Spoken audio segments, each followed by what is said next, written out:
The story of the Garden of Eden is one of the most well-known myths in human history, yet few realize its deep connection to ancient Sumerian mythology.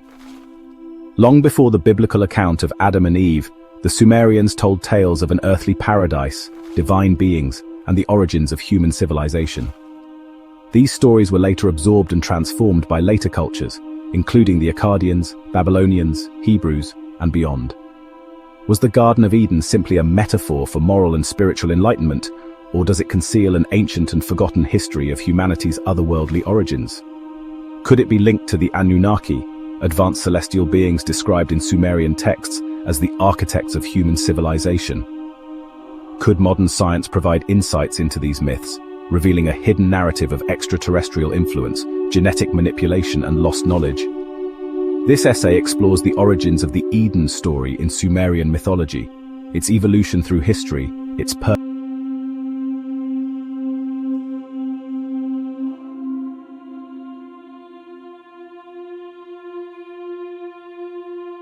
The Paradise of Dilmun, the first Eden.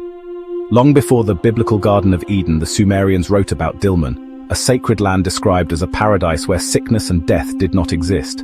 Dilmun was home to the gods and was seen as a place of purity, abundance, and divine presence. One of the earliest mentions of Dilmun comes from the epic of Enki and Ninhursag, a Sumerian myth dating back to around 2600 BCE. In this story, Enki, the god of wisdom, creates a lush, fertile paradise with flowing rivers, abundant trees, and eternal life. However, just as in the later Eden story, a moral dilemma arises. Enki eats forbidden plants, and as a result, the gods curse him with illness. The parallels between Dilmun and the Garden of Eden are striking. A paradise free of death and suffering, a sacred land connected to divine beings, the theme of forbidden fruit or knowledge leading to consequences. This suggests that the Eden story was directly inherited from the older Sumerian concept of Dilmun, which itself may have been inspired by even older oral traditions. The origins of the Eden story can be traced back to one of the earliest and most mysterious mythological lands described in Sumerian texts, Dilmun. This fabled paradise, often called the land of the living, was considered a sacred place, untouched by sickness, aging, or death. It was described as a land where the sun rose in divine brilliance, where fresh waters flowed in abundance, and where gods and mortals alike could dwell in perfect harmony. One of the most detailed accounts of Dilmun appears in the epic of Enki and Ninhursag, which dates back to around 2600 BCE. In this myth, Dilmun is depicted as an untouched and pristine paradise, much like the later biblical Eden. The land of Dilmun is pure, the land of Dilmun is clean, the land of Dilmun is bright. The lion does not kill, the wolf does not seize the lamb, the sick-eyed man says, "Not I am sick-eyed." The sick-headed man says, "Not I am sick-headed." This description paints an image of a perfect utopian world, where suffering, pain, and death are unknown, echoing the biblical description of Eden before the fall of humanity. However, Dilmun, like Eden, was not simply a paradise. It was also a place where divine events unfolded. In this story, Enki, the god of wisdom and fresh water, plays a crucial role in shaping Dilmun. He ensures that fresh water flows abundantly, turning the land into a fertile paradise. However, despite its beauty and perfection, Dilmun lacks one essential element: vegetation. To resolve this, the goddess Ninhursag, the Earth Mother, brings forth plants, trees, and life, effectively making Dilmun a true paradise. But then, in a parallel to the later biblical story, Enki consumes forbidden plants that he was not supposed to touch. This act results in a divine punishment. Enki is cursed with illness, and Ninhursag must intervene to heal him. This bears striking similarities to the Genesis narrative of Adam and Eve, where consuming forbidden fruit leads to their expulsion from Eden. Could this be the earliest version of the forbidden knowledge motif? The exact nature of Dilmun remains mysterious. Scholars have long debated whether it was a real location, possibly Bahrain, where ancient Sumerians conducted trade and established settlements, a symbolic representation of an afterlife realm similar to the Greek Elysium, or a distant, almost otherworldly paradise that early Sumerians believed was the dwelling place of divine beings. There are hints that Dilmun was regarded as a gateway between the heavens and earth. much like how the biblical Eden is described as a sacred place where divine and mortal beings once coexisted. Some Sumerian texts even mention ships of the gods arriving from Dilmun, sparking theories that this could be a reference to advanced beings or celestial visitors. Another parallel between Dilmun and Eden is the tree motif. While the Sumerian texts do not describe a tree of knowledge exactly as in Genesis, they do contain references to sacred trees and divine wisdom associated with the gods. The idea of special plants holding power, whether for wisdom, immortality, or divine knowledge, was deeply ingrained in Sumerian thought. One particularly fascinating comparison is found in the Epic of Gilgamesh, where the hero searches for the secret of eternal life.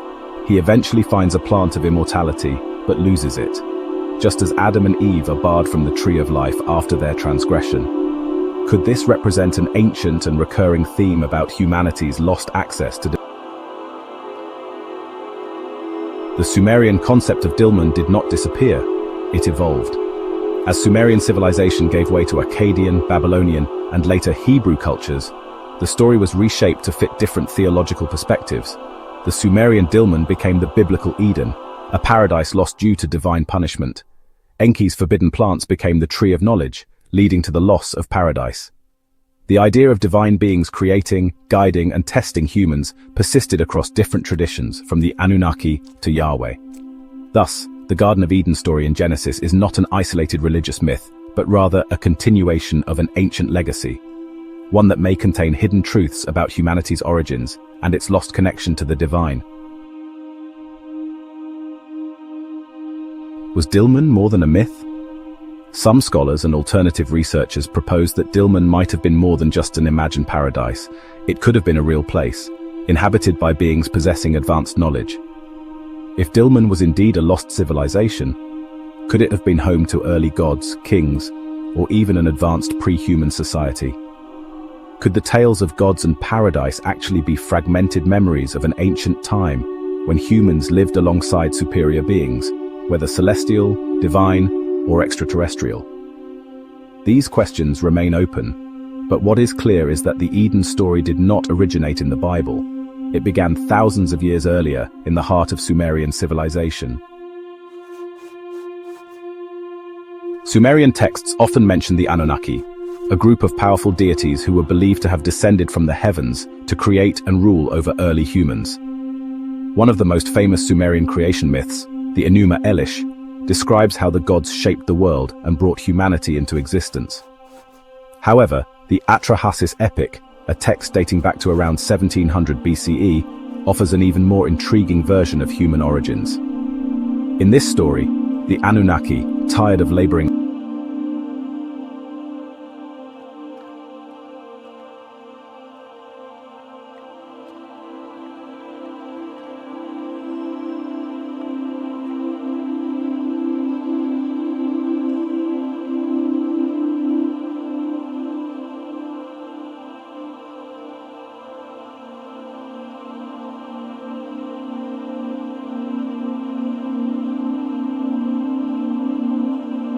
intelligence. Many ancient myths suggest that the gods eventually left humanity behind, withdrawing from direct contact. This departure is echoed in various traditions, the biblical story of Adam and Eve's expulsion from Eden after gaining knowledge, the ancient Hindu texts that describe the gods retreating to the heavens, the Hopi Native American legends of the Star People, who once lived among humans but departed. In Sumerian texts, it is implied that the Anunnaki, after fulfilling their mission, gradually distanced themselves. This abandonment could have marked the beginning of human self-reliance and struggle, symbolized in Genesis as the curse of labor and suffering. Did the Anunnaki leave because their work was done? Or did they withdraw to watch from afar, ensuring that humanity would continue to evolve? If the story of the Anunnaki is more than just a myth, then what does it mean for our understanding of human history? Could the story of human creation in Sumerian texts be a distorted memory of genetic intervention? Are the Anunnaki still watching from afar, guiding humanity in ways we do not yet understand? Could the legends of lost civilizations and golden ages reflect real historical periods when humans coexisted with advanced beings? Modern science continues to uncover genetic and archaeological mysteries that challenge conventional history. Could the truth about our origins be hidden in the ancient past, waiting to be rediscovered? Perhaps the legacy of the Anunnaki is not just a forgotten myth, but a clue to the greatest secret of human existence. The influence of Sumerian mythology did not disappear, it evolved. As the Akkadians, Babylonians, and Hebrews inherited Sumerian myths, they reshaped them to fit their own religious frameworks. By the time the Hebrews recorded the Genesis story, estimated around 600 BCE, many of the original Sumerian elements had changed. Enki became Yahweh, the single creator god of the Israelites. Dilmun transformed into Eden, a garden instead of an entire land. The serpent in Eden may have originally represented Enki, who was sometimes associated with wisdom and serpentine imagery. However, the core theme remained. Humanity, created by divine beings, was once in a paradise but lost its status due to disobedience. The story of the Garden of Eden did not emerge in isolation. It was shaped over thousands of years, influenced by earlier Mesopotamian myths, particularly those of the Sumerians, Akkadians, and Babylonians. As these civilizations interacted, conquered, and absorbed one another's beliefs, their religious stories evolved. By the time the Hebrews compiled the Book of Genesis, likely around the 6th century BCE during the Babylonian exile, their Eden story was already a transformed version of much older myths. While the Sumerian version of human creation, centered around the Anunnaki, Dilmun, and Enki, was deeply polytheistic and focused on divine beings shaping and governing humanity, the Hebrew version was reinterpreted to fit the monotheistic framework of Judaism. The key themes remained the same: a paradise, divine intervention, a forbidden act, and the loss of perfection, but the names, characters, and theological implications changed significantly. One of the most significant changes in the evolution of the Eden story was the transformation of Enki, the Sumerian god of wisdom, knowledge, and creation, into Yahweh, the single god of the Hebrew Bible. The benevolent verses, the authoritative creator, Sumerian version. Enki is depicted as a clever, benevolent god who gives humans wisdom and civilization. He helps humanity, even when other gods are displeased with them. Hebrew version, Yahweh, while also the creator, is more authoritative and restrictive. He does not want humans to gain knowledge beyond what he allows, as seen in his command against eating from the tree of knowledge. This shift is crucial because it reflects a different worldview. In Sumerian mythology, gods guide and assist humans. In Hebrew theology, God is a strict ruler who sets moral laws and punishes disobedience. Could this shift indicate a theological effort to control human behavior through stricter divine laws? Was the story reshaped as a means to establish obedience to a single deity, unlike the free-flowing knowledge traditions of earlier polytheistic faiths? In the biblical Eden story, the serpent tempts Eve to eat from the tree of knowledge, leading to humanity's downfall. Traditionally, this serpent has been interpreted as Satan. However, in Sumerian myths, serpents were symbols of wisdom, knowledge, and transformation. Enki was often associated with serpentine imagery, as he was the god of wisdom and hidden knowledge. In many ancient traditions, serpents were not evil but sacred beings, representing enlightenment. Could the biblical story have demonized the pursuit of knowledge? Was the original Eden story about gaining wisdom rather than sinning? The Sumerian paradise of Dilmun transformed into the biblical Eden, but not without key alterations. While Dilmun was originally a divine realm inhabited by the gods, Eden was transformed into a human dwelling where divine and mortal beings briefly interacted. This shift suggests that the Hebrew adaptation was meant to separate humanity from the divine realm, reinforcing the idea that humans were not meant to share divine knowledge. Another major adaptation in the evolution of the Eden story is the dual tree symbolism. In the Sumerian myths, knowledge was something given to humans by the gods, whereas in the Hebrew version, knowledge was forbidden to humans by God. In Sumerian texts, the divine gift of wisdom was often a reward or a necessary tool for survival. In Genesis, the tree of knowledge is prohibited, and humans are punished for seeking it. This change raises an important question. Was the original message of Eden about enlightenment rather than sin? The tree of life appears in both traditions, symbolizing immortality. The tree of knowledge is unique to Genesis, where it serves as a test of obedience rather than a source of divine wisdom. Did the biblical authors rewrite the myth to discourage the pursuit of forbidden knowledge, perhaps to prevent people from questioning religious authority? By the time the Hebrews compiled Genesis, they had been influenced not only by Sumerian myths, but also by Babylonian and Akkadian traditions. The Babylonian epic of Gilgamesh, written around 2000 BCE, contains a strikingly similar story. Gilgamesh seeks immortality but is ultimately denied it, just as Adam and Eve are barred from the tree of life. A serpent steals the plant of eternal life, just as the biblical serpent tempts humans to seek forbidden knowledge. The great flood story in Gilgamesh predates Noah's Ark, suggesting another instance of biblical borrowing. Thus, the Eden story evolved through multiple civilizations, each modifying it to fit their religious and cultural needs. Some researchers believe that the Garden of Eden might symbolize a real place or lost civilization, one where early humans lived in harmony with nature before a catastrophic event led to their downfall. Could Eden represent an advanced, forgotten society that once flourished but was lost to time? Was the loss of Eden an allegory for the destruction of an ancient, enlightened culture? Did ancient texts encode real events in symbolic language, preserving memories of an age when gods and humans coexisted?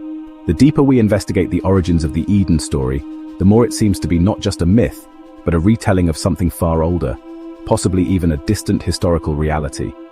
The transition from Sumerian mythology to Hebrew theology was not just a change in storytelling, it was a deliberate reshaping of history, spirituality, and divine authority. The Sumerian version was about coexistence with gods, gaining wisdom, and living in paradise. The Hebrew version was about obedience, divine punishment, and human separation from the divine. By shifting the focus from enlightenment to sin, from knowledge to prohibition, later religious traditions may have sought to control human understanding of their own origins. Could it be that the true history of humanity was hidden within these evolving myths?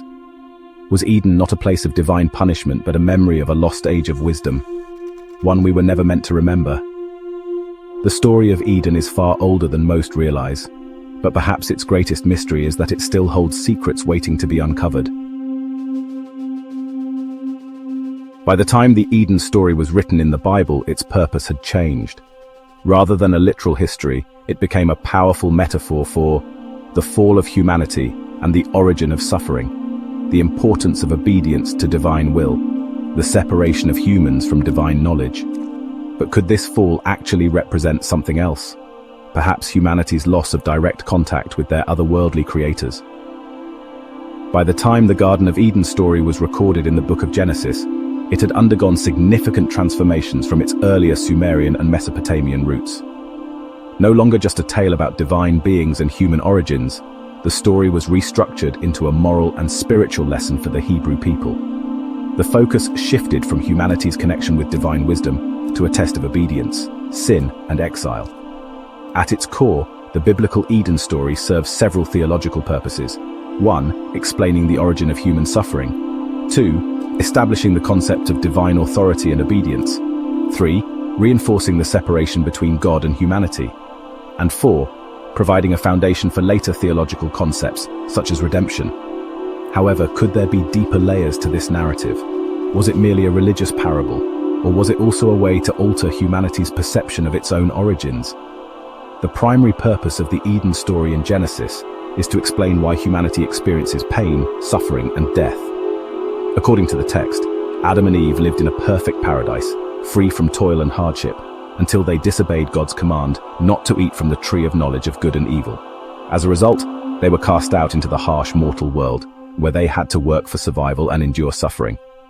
This idea of a lost paradise is universal across cultures. Nearly every civilization has myths about a golden age where humans once lived in harmony with the gods, before some great disaster or transgression ended it. The Eden story serves as the Hebrew version of this theme, providing a theological explanation for why life is filled with hardship. However, some alternative interpretations suggest the fall was not a punishment but an awakening, a transition from a state of divine servitude to self-awareness and independence. The story might symbolize humanity's shift from primitive existence to civilization, with knowledge, symbolized by the forbidden fruit, being the key to advancement. Did ancient religious leaders deliberately reshape the story to emphasize guilt and obedience instead of enlightenment and progress? The Garden of Eden story strongly emphasizes obedience to God's laws. Adam and Eve were not expelled for committing an act of violence or evil, but simply for disobeying a divine command. This reinforces the idea that God's authority is absolute. Humanity's role is to obey rather than question. Seeking knowledge outside divine permission leads to punishment. This contrasts sharply with earlier Sumerian traditions, where gods like Enki encouraged humans to gain wisdom. In the Sumerian myths, knowledge was seen as a gift. In the Hebrew version, it became a forbidden temptation. Was this shift intentional? Could it reflect a theological agenda designed to emphasize faith over inquiry? Some scholars argue that the Garden of Eden story was a response to earlier traditions that encouraged knowledge-seeking. By turning the pursuit of knowledge into a sin, the new religious framework ensured that humanity would remain dependent on divine authority.